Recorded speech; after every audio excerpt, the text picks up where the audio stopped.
Hey, what's up guys? Thanks for joining in on this mod video. So today's mod is actually going to be on this pumpkin. So it's not a typical mod that I usually do on my vehicle, but it's something fun, something that I've been wanting to do for a long time. I just never got around to finding these. They're kind of hard to find, but my buddy Elaine did come through with this, so it's a big shout out to her. Thanks for coming through with this. Now this is a pumpkin project that has been done before. So it's not a new tutorial, but again, I'm going to be doing this, so I might as well record it and share it with you guys. I'll drop a link to all the parts that I'm going to be using to get this job done. Let me know what you guys think. Let's go ahead and get started. So the first thing I'm going to be doing is removing the Snorkel upgrade. Now you're supposed to grab a pencil. I don't have a pencil, so I'm going to use a pen. I'm going to pretty much outline the hole that I'm going to be creating. I don't want this to be very I do want to cut this so that it's going to be a snug fit. I want to make sure it's not loose. So again, I'm just going to measure, find a good spot right in the center. I'm going to go ahead and use my pen and go around the edge of the Snorkel. So I got my line. I'm pretty much going to shave off with a Dremel this hole here. I'm gonna make it slightly smaller. Again, I want a snug fit.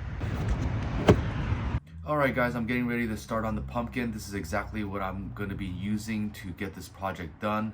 Of course, I got my 8-inch Gemmy pumpkin head. I've got some parts that I got from the hardware store, which is a number 10 screw and nut set. It does come with a nut set, but the way that this is going to be mounted, it's actually easier to use some hand tightening nuts. So I got one of these. And I actually wanted 2-inch brackets, 2-inch L brackets, but they ran out at the hardware store, so I'm going to use 1.5 inches. I'm actually going to be using 4 instead of the 3 that I originally planned to use. I also have some pliers, various pliers to help me bend the brackets when I get to the curved area of the pumpkin. And of course I got a drill to drill the holes. I got a Dremel tool to carve this out, and I got a hammer in case I need to hammer out the brackets. So that's pretty much it for all the tools I'll be using. I'll drop a link below in case you guys are interested in going directly to the hardware store and purchasing this. But without further ado, let's go ahead and get started and Dremel this guy out. So just as you've seen in the last video, I went ahead and marked the hole here to the Snorkel, and I'm gonna go ahead and use the Dremel and cut this guy out. So before I Dremel this guy out, I'm gonna remove the bulb. This makes it a lot easier so I don't have the cord sticking out. Let's get rid of that for now.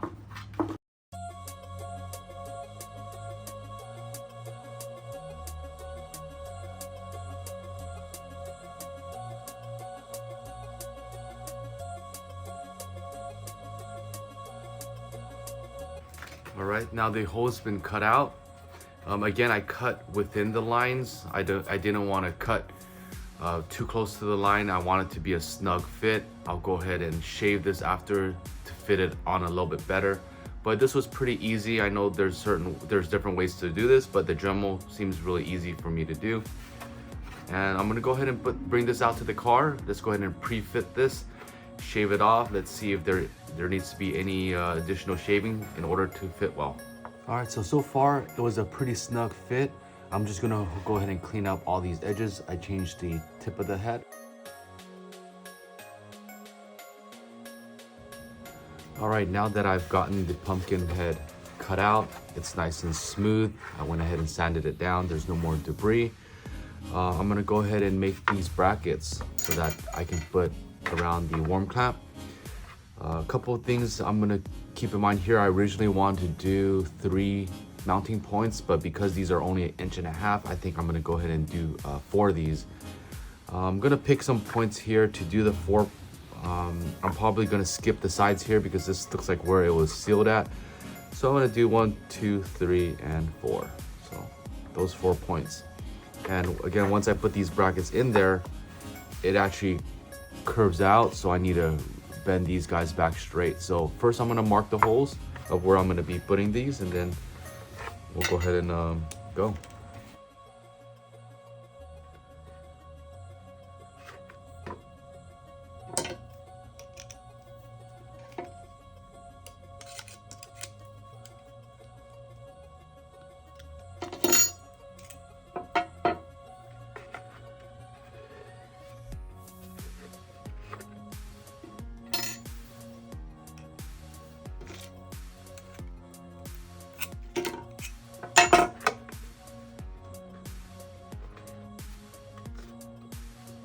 like that. So it's straight.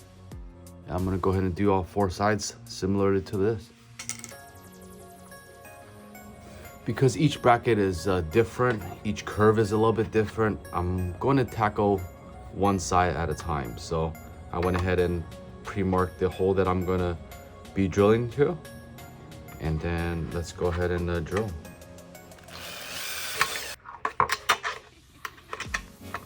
So that's one. I'm going to do something similar to that.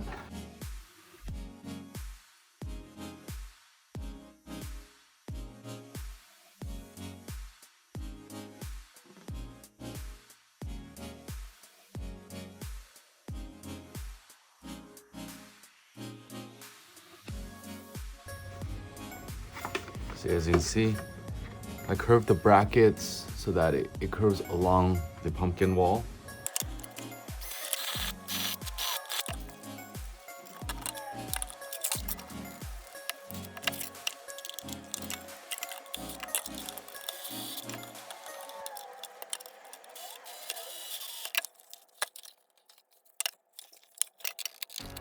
All right, check this out, guys. So I've gone ahead and installed 3 out of the 4 sides.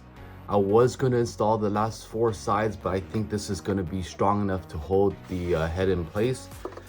I just need to add the hand screwed nuts to this.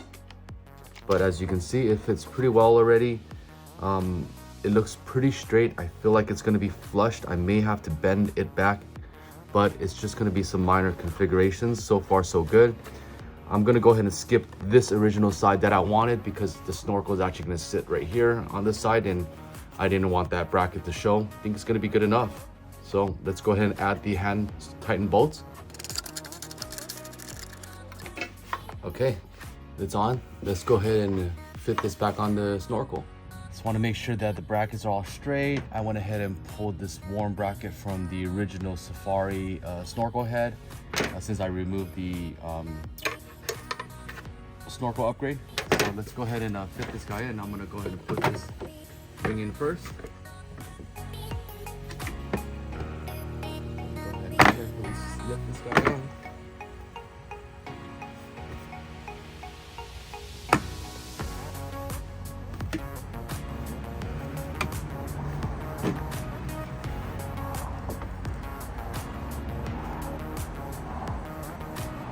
Looks pretty good to me.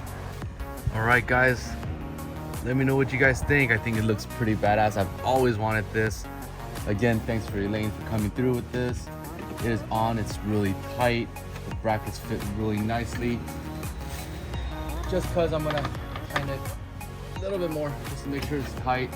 I'm gonna go ahead and add back the light. I'm gonna wire it to my jackery and we'll fire this guy up.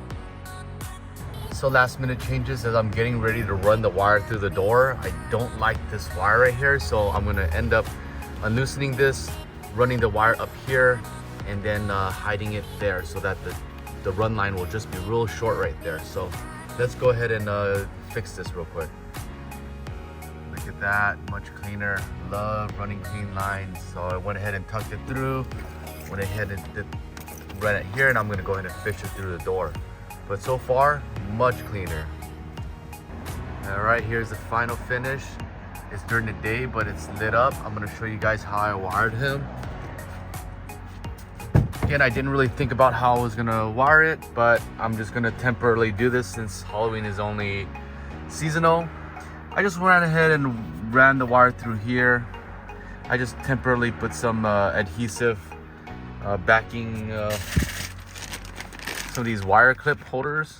What are these? Yeah, anyways, I had a bunch of these to keep wires clean. I just ran it here to an extension cord. And then of course, I'm running a jackery. So temporarily, before I clean this up, I just have it ran to the jackery system. So that's how it looks. It does draw 9 watts, which is kind of high for a little light, but nonetheless, it looks cool. I hope you guys liked this video, and I hope you guys found this helpful. Let me know what you guys think. I hope I see more of these guys on the road.